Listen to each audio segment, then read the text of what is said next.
අපි මේ වීඩියෝ එකෙන් සාකච්ඡා කරන්න සූදානම් වෙන්නේ අපේ බදු පාඩමේ 13 වෙනි පිටුවේ තියෙන ක්‍රියාකාරකම දෙක පිළිබඳව. අපිට ඒකේ ප්‍රශ්නේ දීලා තිනවා QD සමානයි 60 ඍණ 10යි p QS සමානයි 10යි p කියලා. දැන් මේ අභ්‍යාසයේ ඕගොල්ලන්ට ඊළඟට ප්‍රශ්න ටික අහලා තිනවා. බද්ධයේ ප්‍රමාණයක් දීලා තිනවා. සැපයුම් කරු මත ඒකකයකට රුපියල් 10ක බද්දක් පනවනවා කියලා. ඉතින් දැන් මේ තොරතුරු විතරක් දීලා තියෙද්දි ඔයාලා මේ ප්‍රශ්න වලට උත්තර ලියනකොට මේ සමීකරණය විතරක් පාවිච්චි කරලා උත්තර ලියන්න අමාරුයි. දක්ෂ දරුවෙකුට නම් සමීකරණ විතරක් පාවිච්චි කරලා ඔය ඔක්කොම ප්‍රශ්න වලට උත්තර ලියන්න පුළුවන්. ඒ කියන්නේ ඔය බදු පෙර පාරිභෝගික අතිරික්තය, බදු පෙර නිෂ්පාදන අතිරික්තය, බදු පසු පාරිභෝගික නිෂ්පාදන අතිරික්ත, අයිමි උසුබ සාධන මේ ඕනම ප්‍රශ්නයකට උත්තර සමීකරණය විතරක් පාවිච්චි කරලා වුණත් අපිට ලබා ගන්න පුළුවන්. නමුත් සමීකරණය විතරක් පාවිච්චි කරලා පිළිතුරු ලබා ගන්නවට වඩා ප්‍රස්ථාරයක් අවම වශයෙන් පෙර වැඩක් විදියට හරි සකස් කරගෙන ප්‍රස්ථාරය ආශ්‍රයෙන් පිළිතුරු ලබා ගන්නවා නම් ඕගොල්ලෝ ලබා ගන්න පිළිතුරු ඉතාමත් නිවැරදි පිළිතුරු වෙන්න බොහෝ දුරට ඉඩ තියෙනවා. ඒ නිසා විභාගෙදී සමීකරණ දීලා අපෙන් මේ බදු සම්බන්ධ ප්‍රශ්න ඇහුවත් අපි හැමතිස්සෙම හුරු වෙන්න ඕනේ ඒ තොරතුරු ප්‍රස්ථාරගත කරලා ඒ ප්‍රස්ථාරය හරහා නිවැරදිම පිළිතුර ලබා ගන්න. right. එතකොට දැන් මේ අපිට දීලා තියෙන සමීකරණ දෙක පාවිච්චි කරලා අපිට පුළුවන් පුතේ S වක්‍රය සහ D වක්‍රය ගොඩනගා ගන්න. ඔයගලන්ට අවශ්‍ය නම් සමතුලිත මිල ප්‍රමාණය හොයන්න පුළුවන්. සමීකරණයේ ආශ්‍රයෙන් අපි මුලින්ම කරන්න ඕනේ ඉල්ලුම් වක්‍රයයි සැපයුම් වක්‍රයයි ගොඩනගා ගන්න එක. ඊට පස්සේ ඔයාලට ඕන නම් බදු පෙර සමතුලිතයත් බදු පසු බදු පෙර සමතුලිතයත් බදු පසු සමතුලිතයත් ගණනය කරගන්න සමීකරණ පාවිච්චි කරලම. හැබැයි හරියටම ඔයගොල්ලෝ නිවැරදිව ප්‍රස්ථාරයක් ඇද්දොත් ඔය බදු පෙර සමතුලිතය සහ බදු පසු සමතුලිතයත් ප්‍රස්ථාරයෙන් නිවැරදිවම ලබා ගන්න පුළුවන්. මුලින්ම අපි ඉගෙන ගන්න ඕනේ කාරණාව තමයි ඉල්ලුම් සමීකරණයක් දීලා තියෙද්දී ඒ ඉල්ලුම් සමීකරණය හරහා උපරිම ඉල්ලුම් මිලත් උපරිම ඉල්ලුම් ප්‍රමාණයත් ඉතා පහසුවෙන් ගණනය කරන්න පුළුවන්. එතකොට මේ අපිට දීලා තියෙන ඉල්ලුම් සමීකරණයේ 600 ඍණ 10යි p කියන සමීකරණයේ අපිට පේනවා උපරිම ඉල්ලුම් මිල වෙන්නේ උපරිම ඉල්ලුම් ප්‍රමාණය වෙන්නේ ඒකක 600යි නේද? සමීකරණයේ මේ පළවෙනි පදය තමයි අපි සලකන්නේ උපරිම ඉල්ලුම් ප්‍රමාණය විදිහට. ඊළඟට මේ සමීකරණයේ පළවෙනි පදය බෑවුමෙන් බෙදුවාම يعني පළවෙනි පදේ දෙවෙනි පදයෙන් බෙදුවාම අපිට ලබා ගන්න පුළුවන් උපරිම ඉල්ලුම් මිල. එතකොට අපි මේ විදිහට සමීකරණයෙන් ඒ වෙලාවෙදිම අපි මේ අගයන් දෙක හොයාගන්න. උපරිම ඉල්ලුම් මිල 60යි උපරිම ඉල්ලුම් ප්‍රමාණය 600යි කියලා ඉල්ලුම් වක්‍රය පුතේ මේ ලක්ෂ දෙක යා කරලා වුණත් ඒ ඉල්ලුම් වක්‍රය ගොඩනගා ගන්න පුළුවන්. right. ඊළඟට අපේ සැපයුම් වක්‍රය පාවිච්චි කරලා අපිට සමීකරණය පාවිච්චි කරලා අපිට අවම සැපයුම් මිලත් අවම සැපයුම් ප්‍රමාණයත් ගණනය කරගන්න පුළුවන්. අපි දන්නවා A කියලා කියන්නේ අවම සැපයුම් ප්‍රමාණය. ඒ වලින් පෙන්වුම් කරන්නේ අවම සැපයුම් ප්‍රමාණය. මේ QS සමීකරණයේ ඒ වලට අගයක් ඇත්තේ නැහැ නේද? සැපයුම් සමීකරණයේ ඒ වල අගයක් නැහැ. ඒ වල අගයක් නැහැ කියන්නේ අවම සැපයුම් ප්‍රමාණය බිඳුවයි. එතකොට දැන් අවම සැපයුම් ප්‍රමාණයක් නැත්තම් එතකොට දැන් මේ පළවෙනි පදය බිඳුවයි නම් මේ බෑවුමෙන් පළවෙනි පදය බෙදුවත් උත්තරේ එන්නේ බිඳුවමයි. ඒ කියන්නේ අවම සැපයුම් මිලත් බිඳුවයි. අපි කියන්නේ කොහොමද? මේ පළවෙනි පදය දෙවෙනි පදයෙන් බෙදුවාම තමයි ඒ අදාළ මිල හොයාගන්න පුළුවන්. නැත්තම් ඕගොල්ලෝ මේ සමීකරණය අර ගණිතය නිවැරදිවම කරනවා නම් අවම සැපයුම් මිල හොයන්න ඕන නම් ඕගොල්ලෝ මොකද කරන්න ඕනේ? අපි දන්නවා අවම සැපයුම් මිල කියන්නේ සැපයුම් ප්‍රමාණය බිඳුව වන මිල. එතකොට ඕගොල්ලෝ කරන්න ඕනේ සැපයුම් ප්‍රමාණයට බිඳුව ආදේශ කරන්න. ආදේශ කරලා මේ සමීකරණය සුළු කරලා බලන්න. අවම සැපියුම් මිල එන්නේ බිඳුවමයි. right එතකොට එහෙමනම් අපිට පේනවා මේ සැපියුම් වක්‍රය ආරම්භ වෙන්නේ මූල ලක්ෂයෙන් කියලා. right ඊළඟට ඕගලන්ට අවශ්‍ය නම් පුතේ මේ ඉල්ලුම් සමීකරණයට සහ සැපියුම් සමීකරණයට තවත් ඕගොල්ලෝ කැමති මිලයන් කිහිපයක් ආදේශ කරලා ඒ මිලට අදාළව ඉල්ලුම් ප්‍රමාණයන් සහ සැපියුම් ප්‍රමාණයන් ගණනය කරගෙන ඒ හරහා ඉල්ලුම් සහ සැපියුම් වක්‍ර ගොඩනගා ගන්න පුළුවන්. ඉතින් ඒ විදිහට QD සමීකරණයට අගයන් ආදේශ කරලා අපිට පුළුවන් ඉල්ලුම් වක්‍රයට අදාළ ලක්ෂයන් මාක් කරගන්න. QS සමීකරණයට ඔයගලන්ට කැමති මිල යන්න ආදේශ කරලා ඔයගලන්ට ඒ මිලට අදාළ සැපියුම් ප්‍රමාණයන් හොයාගෙන මේ විදිහට ප්‍රස්ථාරය ගොඩනගා ගන්න පුළුවන්. ඉතින් එහෙම අවශ්‍ය වෙන්නේ නැහැ. මොකද ඔයගලන්ට සමතුලිතය හොයන්න පුළුවන් නේද? D වක්‍රය නම් අපි කෙලින්ම හදලා ඉවරනේ දැන්. මිල 60 ප්‍රමාණය 600 යාවෙන්න ඉල්ලුම් වක්‍රය අඳින්න. සැපියුම් වක්‍රය අපි දන්නවා ආරම්භ වෙන්නේ මූල ලක්ෂයෙන්. ඊළඟට බද්දට පෙර සමතුලිත මිල හොයන්න. බද්දට පෙර සමතුලිත මිල හෙව්වොත් ඔයගොල්ලන්ට මේකේ සරලවම උත්තරේ එනවා. බද්දට පෙර සමතුලිත මිල වෙන්නේ රුපියල් 30යි ප්‍රමාණය 300යි. එහෙනම් සැපයුම් වක්‍රය අනිවාර්යයෙන්ම මිල 30 දී ප්‍රමාණය 300 නියෝජනය කරන්න ඕනේ. මෙතන අනිවාර්යයෙන්ම සැපයුම් සමීකරණයේ ලක්ෂයක් තියෙන්න ඕනේ. මූල ලක්ෂයෙන් යන්නේ. එහෙනම් මේ මූල ලක්ෂයත් මේ ලක්ෂයත් ත්‍යාග කරමින් S වක්‍රය අඳින්න උනත් පුළුවන්. ඒ කෙටි ක්‍රමය. නමුත් ඉතින් මේ මිලයන් ආදේශ කරලා ඒ අවස්ථාවට අදාළ ප්‍රමාණයන් හොයාගෙන එහෙම සැපයුම් වක්‍රය අඳින්න පුළුවන්. ඉතින් මෙන්න මේ විදිහට එක් මිලයන් පාවිච්චි කළා වුණත් මේ විදිහට සැපියුම් ඒ අවස්ථාවට අදාළ ලක්ෂයන් මාක් කරගෙන ඒකට අදාළ වේස් වක්‍රය අපි ගොඩනගා ගන්නවා. D වක්‍රයත් අපිට පුළුවන් QD සමීකරණයට එක් මිලයන් ආදේශ කරලා මේ ලක්ෂයන් මාක් කරලා ඊට පස්සේ D වක්‍රය ගොඩනගා ගන්න පුළුවන්. දැන් අපිට පේනවා අර අපේ ප්‍රස්ථාරයෙන් අපි දැන් හොයා ගන්නවා සමතුලිත මිල රුපියල් 30යි සමතුලිත ප්‍රමාණය 300යි කියලා. ඒ වගේම අපිට ඒක ඕනනම් සමීකරණය භාවිතා කරලත් හොයා ගන්න පුළුවන්. right ඒතර ප්‍රස්ථාරනුත් අපිට නිවැරදිම පිළිතුර ලැබෙනවා. නමුත් සමීකරණයෙන් තමයි පුතේ හරියටම අපි කියන සතේටම වටිනාකම ගණනය කරගන්න පුළුවන් වෙන්නේ සමීකරණය පාවිච්චි කරොත් තමයි. right ඊළඟට අපි රුපියල් 10ක ඒකක බද්ද පනවනවා කියලා කියනවා. ඒ රුපියල් 10 ඒකක බද්ද සැපියුම් සමීකරණයට ගලපලා අපිට අවශ්‍ය නම් බද්දට පසු සමතුලිතය හොයන්න පුළුවන්. නැත්නම් අපිට ලේසිම ක්‍රමය තමයි සැපියුම් වක්‍රයේ සෑම ස්ථානයකම රුපියල් 10ක පරතරයක් හිටින විදිහට සැපියුම් වක්‍රය වමට විතැන් කරන්න පුළුවන්. නේද? සෑම ලක්ෂයකදීම තවත් රුපියල් 10ක ગેප් එකක් හිටින විදිහට සැපියුම් වක්‍රය වමට විතැන් කරන මේ විදිහට සෑම ලක්ෂයකදීම රුපියල් 10ක් S වක්‍රය ඉහළට දාන්න. ඉතින් එතකොට අපිට පුළුවන් මෙන්න මේ විදිහට ලක්ෂයන් මාක් කරගෙන බද්දට පසු සැපියුම් වක්‍රය S1 වක්‍රයේ විදිහට මේ විදිහට නම් කරගන්න. right දැන් අපිට එතනත් අපිට පේනවා S වක්‍රය වමට විතැන් වෙනවා. වමට හේවත් ඉහළට ගමන් කරන්නේ. ඒ වක්‍ර දෙක අතර පරතරය එතකොට අපිට කියන්න පුළුවන් මේ පරතරය ඒකක බද්ධයේ ප්‍රමාණයට සමානයි කියලා. දැන් නව සමතුලිතයක් බිහි වෙනවා. නව සමතුලිතය නැත්නම් බද්දට පසු සමතුලිතයේ ඉන්නේ සමතුලිත මිල රුපියල් 35යි. සමතුලිත ප්‍රමාණය ඒකක 250ක් කියලා තමයි අපිට ලැබෙන්නේ. right ඊළඟට අපි මතක තියාගන්න ඕනේ කාරණාව තමයි සැපියුම් කරු මත බදු අය කරලා තියෙන වෙලාවක වෙළඳපොලේ භාණ්ඩය විකිණෙන මිල පාරිභෝගිකයා ගෙවන මිලට සමානයි. ඒ කියන්නේ වෙළඳපොලේ තියෙන සමතුලිත මිල මාකට් ප්‍රයිස් එක පාරිභෝගිකයා ගෙවන මිලට සමානයි. මේ PB කියන්නේ buyer price ඒ කියන්නේ පාරිභෝගිකයා ගෙවන මිල. right ඊළඟට අපි මේ පාරිභෝගිකයා ගෙවන මිලෙන් නිෂ්පාදකයාට ලැබෙන මිල ගණනය කර ගන්න හදන්නේ.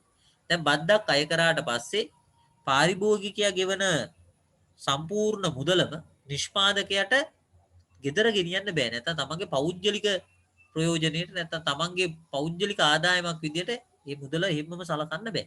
ඒ කියන්නේ නිෂ්පාදකයාගේ සුද්ධ මුදල රුපියල් 35ක් කියලා සලකන්න බෑ.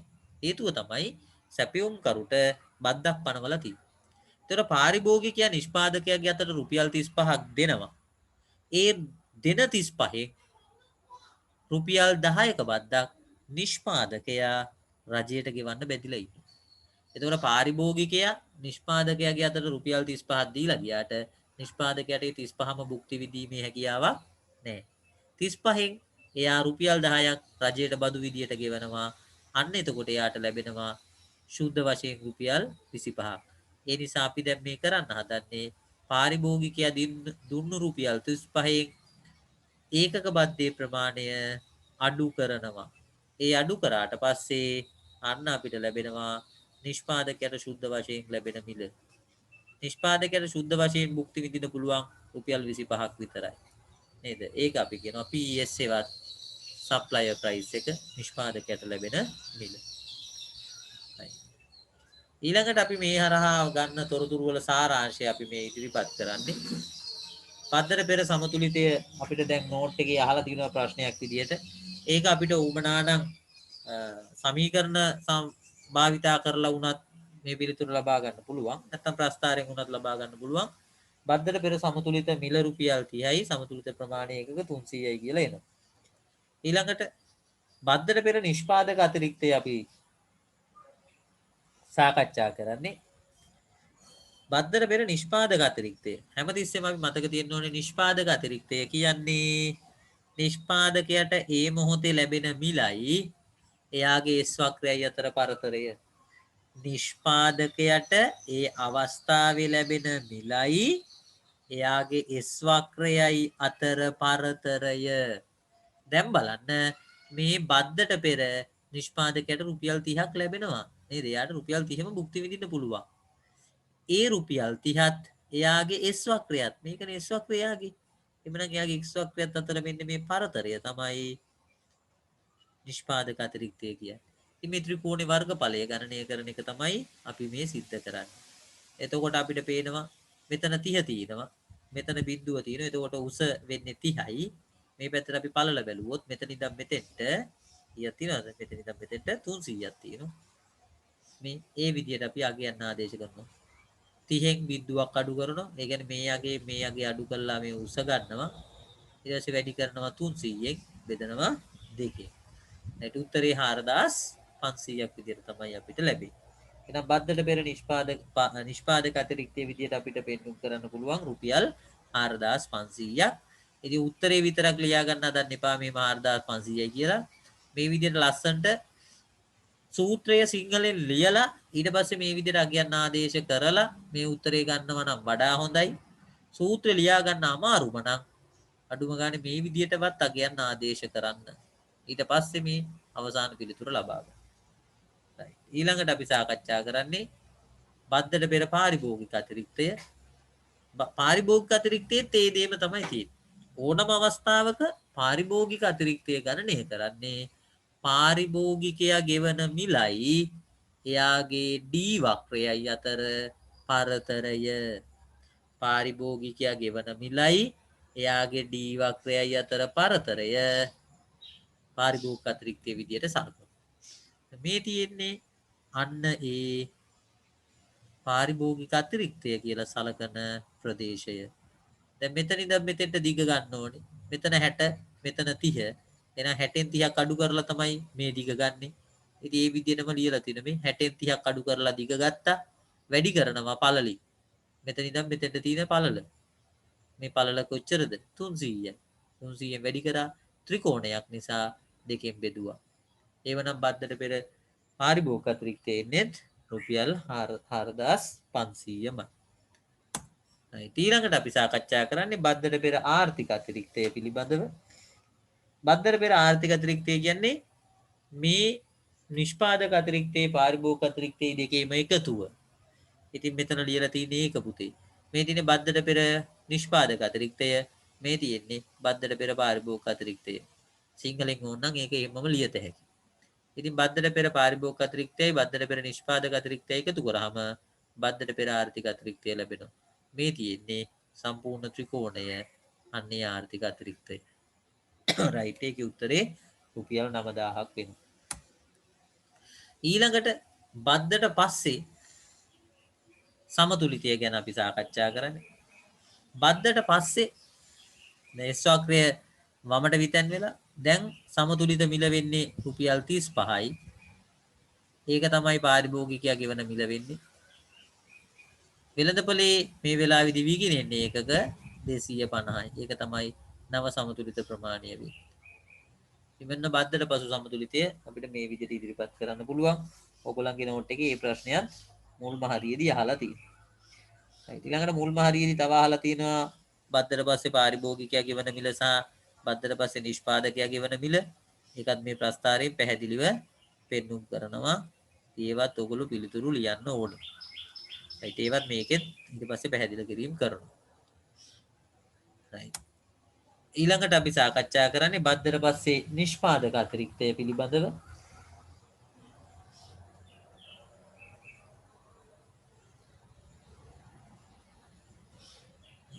බද්දට පස්සේ නිෂ්පාදක අතිරික්තය අපි සාකච්ඡා කරනකොට බලන්න හැමතිස්සෙම නිෂ්පාදක අතිරික්තය කියලා සලකන්නේ නිෂ්පාදකයට ලැබෙන මිලත් S වක්‍රයත් අතර පරතරය. එහෙමනම් මේ තියෙන්නේ දැන් නිෂ්පාදකයට ලැබෙන මිල. ඒ දැන් නිෂ්පාදකයට ලැබෙන මිලත් S වක්‍රයත් අතර පරතරය තමයි නිෂ්පාදක අතිරික්තය කියන්නේ. හොඳට මතක තියාගන්න S1 වක්‍රය පදනම් කරගෙන මේ උත්තර ලියන්න යන්නේ නෑ. හොඳට මතක තියාගන්න S වක්‍රය පදනම් කරගෙන තමයි අපි පිළිතුරු ලියන්නේ. S1 වක්‍රය පදනම් කරගන්නේ නැහැ. ඒ කියන්නේ බද්දට පස්සේ සැපියුම් වක්‍රය සැලකිල්ලට ගන්නෙ නැහැ. ඒක අපි පාවිච්චි කරන්නේම අලුත් සමතුලිතය හොයන්න විතරයි. right. එහෙමනම් මෙන්න තියෙනවා නිෂ්පාදකයට දැන් ලැබෙන මිල. මේ තියෙන්නේ යාගේ S වක්‍රය. දැන් ඒ අතර පරතරය මේ ත්‍රිකෝණයෙන් පෙන්නනවා. ඒ ත්‍රිකෝණයේ වර්ගඵලය ගන්න විදිය තමයි මේ පෙන්නන්නේ. 25න් බිඳුවක් අඩු කරා වැඩි කරා මෙතන තියෙන 250න් බෙදුවා 2කින්. උත්තරේ 3125.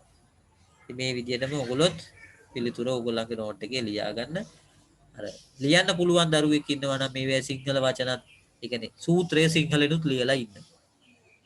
නිෂ්පාදකයාට ලැබෙන මිල ඍණ අවම සැපියුම් මිල වැඩි කිරීම නව සමතුලිත ප්‍රමාණය බෙදීම 2. right. ඊළඟට අපි සාකච්ඡා කරන්නේ බද්දට පසු පාරිභෝගික අතිරික්තය. බද්දට පස්සේ පාරිභෝගික අතිරික්තය ගණනය කරන්නේ පාරිභෝගික අතිරික්තය ගණනය කරන සාමාන්‍ය විදියටමයි.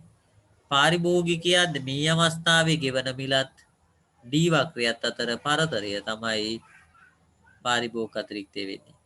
පාරිභෝගිකයා මේ අවස්ථාවේ ගෙවන මිලත් D වක්‍රයත් අතර පරතරය. මෙතන 60 තියෙනවා, මෙතන 35 තියෙනවා. එතකොට 60න් 35 අඩු කරලා තමයි මේ උස ගන්න වෙන්නේ. ඊළඟට මේකේ පළල අපිට පේනවා 250යි. ඒ 250 කියන්නේ නව සමතුලිත ප්‍රමාණය. ඉතින් ත්‍රිකෝණයක් නිසා අපි මේක දෙකෙන් බෙදනවා. right. එතකොට අපේ පිළිතුර 3125ක් වෙනවා. ඊළඟට අපි සාකච්ඡා කරන්නේ බද්දට පස්සේ ආර්ථික අතිරික්තය පිළිබඳව. දැන් බද්දට පස්සේ ආර්ථික අතිරික්තය වෙන්නේ බද්දට පස්සේ නිෂ්පාදක අතිරික්තයයි බද්දට පස්සේ පාරිභෝගික අතිරික්තය දෙකම එකතු කරාම තමයි බද්දට පස්සේ ආර්ථික අතිරික්තය ලැබෙන්නේ. ඒ ආර්ථික අතිරික්තයේ වටිනාකම වෙන්නේ 6250. බදු පසු පාරිභෝගික අතිරික්තයයි බදු පසු නිෂ්පාදක අතිරික්තය එකතු කරලා ගන්නවා. right. ඊළඟට අපි සාකච්ඡා කරන්නේ පාරිභෝගික අතිරික්තයේ අඩුවීම පිළිබඳව. දැන් පාරිභෝගික අතිරික්තයේ අඩුවීම අපි බොහොම සරලව අවබෝධ කරගන්න පුළුවන්. අපි ඒකට කරන්නේ පාරිභෝගික අතිරික්තයන් දෙකේ වෙනස සංසන්දනය කරන එක. බද්දට පෙරත් පාරිභෝගික අතිරික්තයක් තිබුණා, බද්දට පසුත් පාරිභෝගික අතිරික්තයක් තිබුණා. බලනවා මේ දෙකේ වෙනසක් තියෙනවද? මේ දෙකේ වෙනස තමයි පුතේ පාරිභෝගික අතිරික්තයේ අඩුවීම කියන්නේ. එතකොට අපිට මේ ප්‍රස්තාරයෙන් පෙන්නත හැකි මුලින් බදු ගහන්නේ නැතිව තිනකොට මෙන්න මේක තමයි පාරිභෝගික අතිරික්තය උනේ. බදු ගහපු නිසා පාරිභෝගික අතිරික්තය මෙන්න මේ දක්වා අඩු වුණා. ඒ කියන්නේ මෙන්න මේ කොටස පාරිභෝගික අතිරික්තයෙන් අඩු වෙලා යනවා. එහෙමනම් අපි කියනවා පාරිභෝගික අතිරික්තය අඩු වීම මෙන්න මේ ත්‍රිපීසියමේ වර්ගඵලයට සමානයි. ඔයගොල්ලන්ට පුළුවන් පුතේ මේ ත්‍රිපීසියමේ වර්ගඵලය ගණනය කරලා වුණත් පාරිභෝගික අතිරික්තය අඩු වීම කොච්චරද කියලා මනින්න. එහෙම නැත්නම් බද්දට පෙර පාරිභෝගික අතිරික්තයයි බද්දට පසු පාරිභෝගික අතිරික්තයයි හොයලා ඒ දෙකේ වෙනස ගණනය කරාමත් පාරිභෝගික අතිරික්තය අඩුවීම ගණනය කරන්න පුළුවන්. හරි ඉතින් මම ගණනය කරේ මම හොයාගෙන තිබුණා බද්දට පෙර පාරිභෝගික අතිරික්තය. ඒ වගේම මම හොයාගෙන තිබුණා බද්දට පසු පාරිභෝගික අතිරික්තය. දැන් මේ දෙක අතර වෙනස ගත්තාම මට එනවා පාරිභෝගික අතිරික්තයේ අඩුවීම.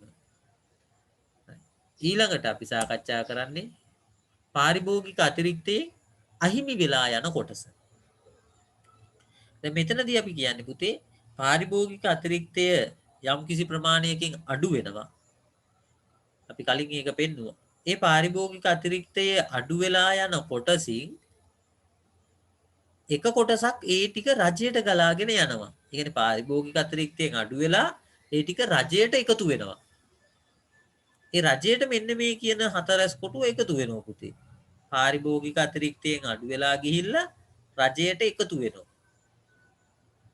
නමුත් මේ පාරිභෝගික අතිරික්තයෙන් අඩු වෙලා යන මේ ටික කාටවත්ම එකතු වෙන්නේ නැහැ.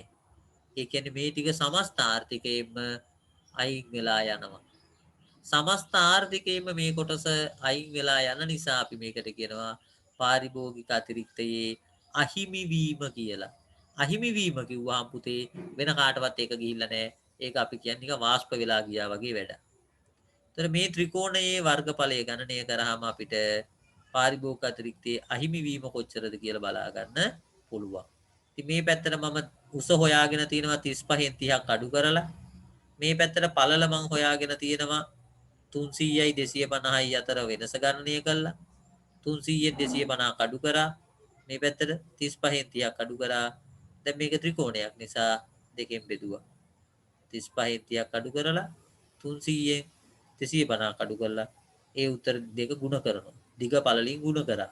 ගුණ කළා ත්‍රිකෝණයක් නිසා දෙකෙන් බෙදුවා. පාරිභෝගික අතිරික්තයෙන් අහිමි වෙලා යනවා රුපියල් 250.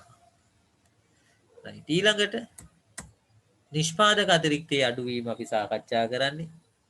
දැන් පෙර නිෂ්පාදක අතිරික්තයයි පසු නිෂ්පාදක අතිරික්තයයි සංසන්දනය කරා නම් ඔයාලට පහසුවෙන්ම නිෂ්පාදක අතිරික්තයේ අඩු වෙච්ච ප්‍රමාණය හොයා ගන්න පුළුවන්.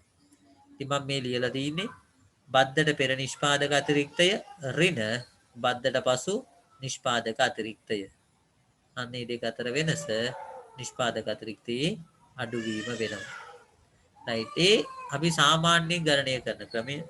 ඔයාලට ඕනේ නම් නිෂ්පාදක අතිරික්තයේ අඩුවීම මෙන්න මේ කොටසේ වර්ගඵලය ගණනය කරලා වුණත් සොයා ගන්න පුළුවන්. දැන් අපි කියනවා බද්දට පෙර නිෂ්පාදක අතිරික්තය ගත්තොත් මේ ලොකු ත්‍රිකෝණයම තිබුණා. නේද? නමුත් බද්ද අය කරපු නිසා නිෂ්පාදක අතිරික්තය මෙන්න මේ පුංචි ත්‍රිකෝණය දක්වා අඩු වුණා. ඒත් අපිට පේනවා මේ ත්‍රිපීසිය මේ වර්ගඵලය නිෂ්පාදක අතිරික්තයෙන් අඩු වෙලා ගිහිල්ලා. ඉතින් මේ ත්‍රිපීසිය මේ වර්ගඵලය ගණනය කරලා වුණත් මේ පිළිතුර ලබා ගන්න පුළුවන්. right ඊළඟට අපි සාකච්ඡා කරන්නේ නිෂ්පාදක අතිරික්තේනොත් අහිමි වෙලා යන කොටස. දැන් නිෂ්පාදක අතිරික්තයෙන් මෙන්න මේ ප්‍රමාණය මේ ත්‍රිපීසිය මේ වර්ගඵලය අඩු වෙලා යනවනේ. නිෂ්පාදක අතිරික්තයෙන් මේ කොටසම අඩු වෙලා ගියාට ඒ නිෂ්පාදක අතිරික්තයෙන් අඩු වෙච්ච මෙන්න මේ ටික පුතේ රජයට එකතු වෙනවා. නිෂ්පාදක අතිරික්තයෙන් අඩු වෙලා ගිහිල්ලා මේ ටික රජයට එකතු වෙනවා. නමුත් මෙන්න මේ කොටස නිෂ්පාදක අතිරික්තයෙන් අඩු වෙලා යනවා. හැබැයි ඒක කිසිම කෙනෙකුට මේ ටික එකතු වෙන්නේ නැහැ. ඒ කියන්නේ මේ කොටස පුතේ සමස්ත ආර්ථිකයෙන්ම ගිලිහිලා යනවා. ඒ නිසා අපි මේකට කියනවා ආර්ථික සමස්ත ආර්ථිකයෙන්ම ගිලිහිලා ගිය නිෂ්පාදන අතිරික්තයේ තිබුණු කොටසක් කියලා. ඒ නිසා අපි මේකට කියනවා නිෂ්පාදක අතිරික්තයේ අහිමි වෙලා ගිය කොටස කියලා. right දැන් මේ කොටසේ වර්ගඵලය ගණනය කරන්න ඕනේ. දිග පළලෙක් ගුණ කරන්න. දිග ගන්න පුළුවන් ඕගොල්ලන්ට මේ 30යි 25යි අතර වෙනසින්. එතන 5යි. පළල ගත හැකි 250යි 300යි අතර වෙනසින්. එතන 50යි. 5යි මෙතන 50යි ගුණ කරා ත්‍රිකෝණයක් නිසා අපි දෙකෙන් බෙදුවා. එතන නිෂ්පාදක අතිරික්තේනොත් අහිමි වෙලා ගිහිල්ලා තියෙනවා රුපියල් 250.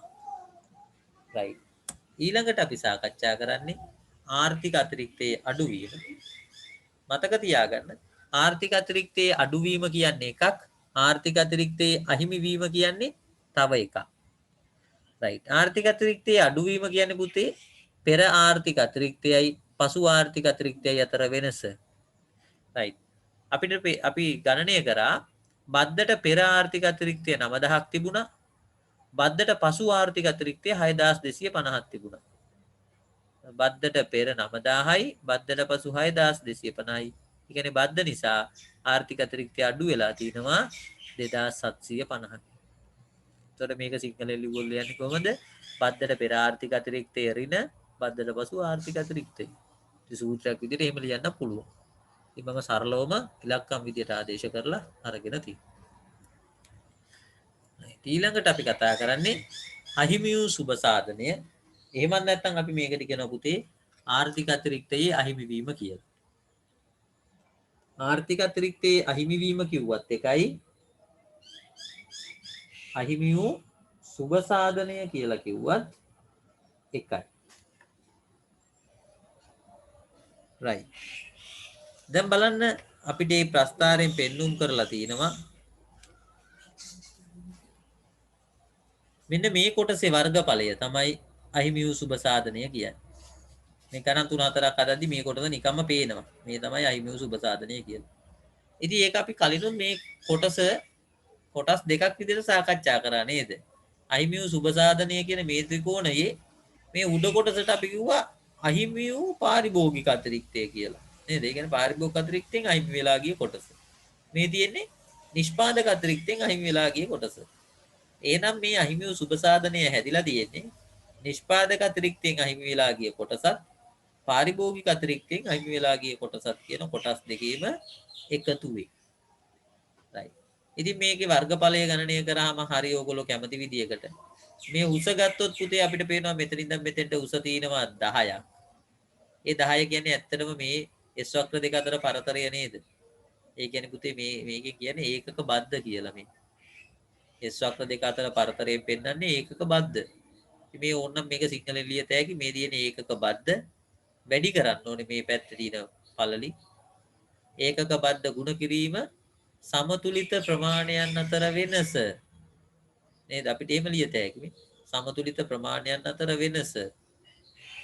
ඒකක බද්ධ ගුණ කරා සමතුලිත ප්‍රමාණයන් අතර වෙනසින් මේක ත්‍රිකෝණයක්.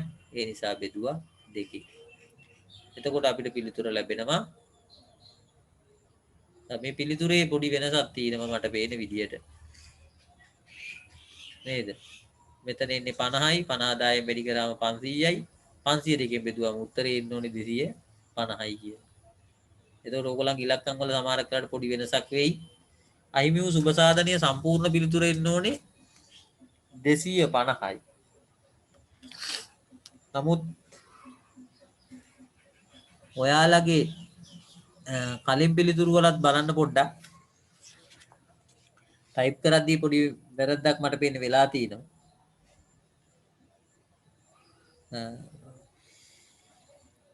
බද්දට පසු නිෂ්පාදක අතිරික්තයේ අහිමි වීම නිෂ්පාදක අතිරික්තයේ අහිමි වීම එන්නත් ඕනේ 125යි.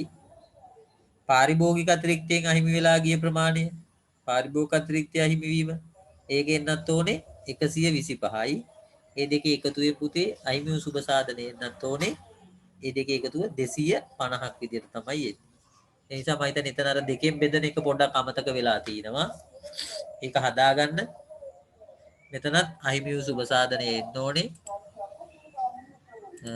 250යි කියලා.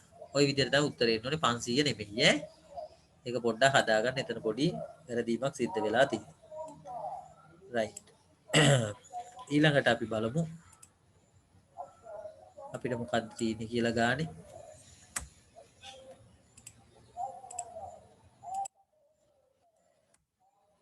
ඊළඟට තියෙන්නේ පාරිභෝගිකයා දරන මුළු බදු බර. දැන් අපිට පේනවා පුතේ කලින් පාරිභෝගිකයා රුපියල් 30ක් දීලා ගත්තු භාණ්ඩය දැන් එයා ගන්නේ කීයක් දීලාද? 35ක් දීලා. එහෙමනම් පාරිභෝගිකයා දැන් රුපියල් 5ක් වැඩිපුර ගෙවලා තියෙනවා. නේද? කලින් 30ක් දීලා ගත්තු භාණ්ඩය දැන් 35ක් දීලා ගන්න වෙලා. හේතුව මොකද්ද? බද්ද ගහපු එක. එහෙනම් මේ රුපියල් 5කින් මිල ඉහළ ගියේ බද්ද නිසා. එතකොට මේ රුපියල් 5ම පාරිභෝගිකයා වැඩිපුර ගෙවන රුපියල් 5ම ගෙවන්නේ බද්ද නිසා. අපි කියනවා පුතේ ඒකට පාරිභෝගිකයා දරන ඒකක බදු ප්‍රමාණය කියලා. ඒ වැඩි වෙච්ච රුපියල් ගානට අපි කියනවා පාරිභෝගිකයා දරන ඒකක බද්ද කියලා. සරලවම මතක තියාගන්න. මේ සමතුලිත මිලයන් අතර වෙනස එනවා නේද? සමතුලිත මිලයන් අතර වෙනස පාරිභෝගිකයා දරන ඒකක බද්ධයේ ප්‍රමාණයට සමානයි. බලන්න සමතුලිත මිලයන් අතර වෙනස රුපියල් 5යි. පාරිභෝගිකයා දරන ඒකක බද්දත් එහෙනම් රුපියල් 5යි. right. පාරිභෝගිකයා එක ඒකකයකට රුපියල් 5 ගානේ මිලදී ගන්නවා ඒකක 250ක් දැන්. දැන් හොඳේ බද්ද ගැහුවට පස්සේ මිලදී ගන්නවා 250. එතකොට මේ 250ට මෙයා රුපියල් 5 ගානේ ගෙවනවා. මේ තියෙන්නේ ඒක තමයි. පාරිභෝගිකයා දරන ඒකක බද්ද වැඩි කරනවා නව සමතුලිත ප්‍රමාණය. එතකොට පාරිභෝගිකයා ගෙවනවා රුපියල් 1250ක් බදු විදිහට රජයට. right. ඒක තමයි අපි කියන්නේ පාරිභෝගිකයා දරන මුළු බදු බර කියලා. සිංහලෙන් ලියා ගන්න දරුවෙකුට ලියාගත හැකි මේ සූත්‍රය පාරිභෝගිකයා දරන ඒකක බද්ද වැඩි කිරීම නව සමතුලිත ප්‍රමාණය. right. ඊළඟට අපි සාකච්ඡා කරන්නේ නිෂ්පාදකයා දරන මුළු බදු බර පිළිබඳව. දැන් බලන්න බද්ද ගහන කලින් නිෂ්පාදකයට රුපියල් 30ක් අතට ලැබෙනවා. දැන් නිෂ්පාදකයට ලැබෙන ශුද්ධ වශයෙන් රුපියල් 25යි. ඒ කියන්නේ ඉස්සෙල්ලා 30ක් ලැබුණු පුජ්‍යලයට දැන් 25යි ලැබෙන්නේ. මොකද්ද මේ වෙලා තියෙන්නේ? ඒ නිෂ්පාදකයටත් වෙලා රුපියල් 5ක් බදු ගෙවන්න. නේද? ඉස්සෙල්ලා 30ක් ලැබුණා. දැන් එයාට 25යි අතට ගන්න පුළුවන්. හේතුව එයාගෙන රුපියල් 5ක් බදු විදියට රජය අරගෙන. නිෂ්පාදකයත් එක එකකයකට රුපියල් 5ක බද්දක් ගෙවනවා. ඒ විදියට ඒකක කීයක් සඳහා ගෙවනවද? ඒකක 250ක් සඳහා ගෙවනවා. ඇයි 250 කියන්නේ? ඇයි දැන් වෙළඳපොලේ විකිනෙන්නේ ඒකක 250යි. සමතුලිත ප්‍රමාණය 250යි. කියන්නේ වෙළඳපොලේ විකිනෙන්නේ 250යි. ඊට වඩා විකිනෙන්නේ නෑ. එහෙමනම් ඒ විකිනෙන ඒකක 250ටම රුපියල් 5 ගානේ නිෂ්පාදකයා බදු ගෙවනවා.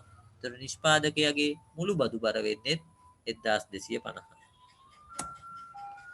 ඊළඟට අපිට පේනවා මේ කියන බදු පාරිභෝගිකයා ගෙවන බදු ප්‍රමාණය සහ නිෂ්පාදකයා ගෙවන බදු ප්‍රමාණය තමයි රජයේ බදු ආදායම හැදේ. එතකොට අපිට සරලවම කියන්න පුළුවන් පාරිභෝගිකයා ගෙවපු බදු ප්‍රමාණයත් නිෂ්පාදකයා ගෙවපු බදු ප්‍රමාණයත් එකතු කරා නම් රජයේ බදු ආදායම හොයාගන්න පුළුවන්.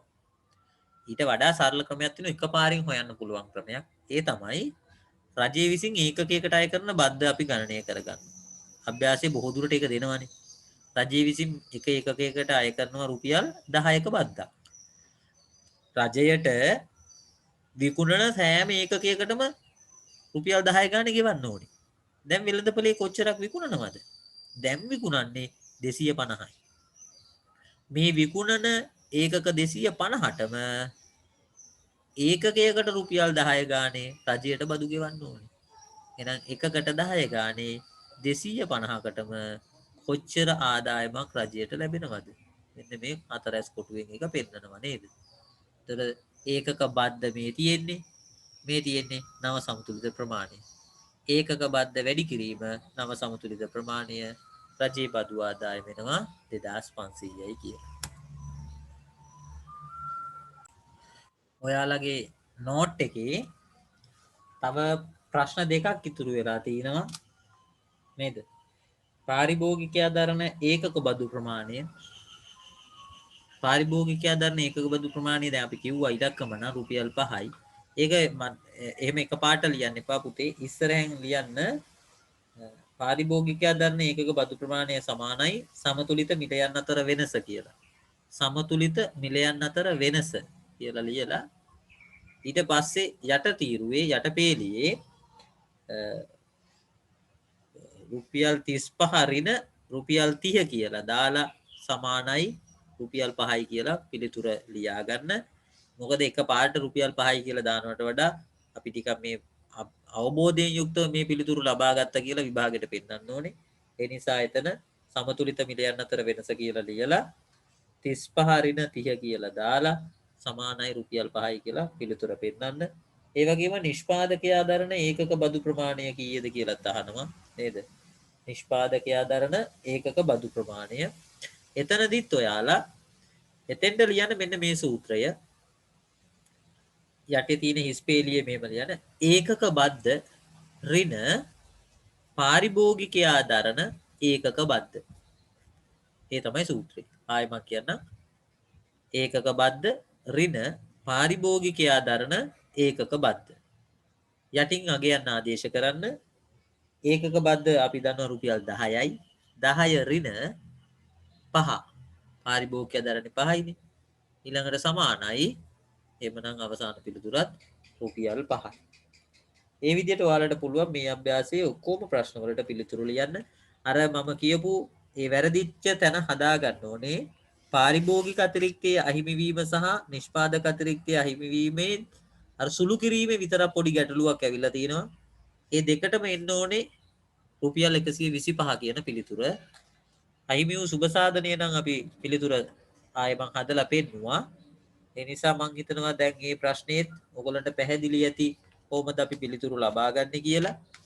ඉතින් මේ අභ්‍යාස පුතේ ගොඩාරියක් කරන්න ඕනේ. කරලා තමයි ඔයාලට හොඳ අවබෝධයක් ලබා ගන්න පුළුවන්. මතක තියාගන්න. බදු සහනාධාර උපරිම මිල අවම මිල මේ සියල්ලම පුතේ ගණන් දෙකක් හදන්න පුළුවන් දරුවෙක් ඉන්නවා නම් ඒ දරුවට ගණන් ලක්ෂයක් දුන්නත් ලක්ෂෙම හදත හැකියි. මේ ගණන් වල වෙනස් වෙන්නේ පුතේ ඉලක්කම විතරයි.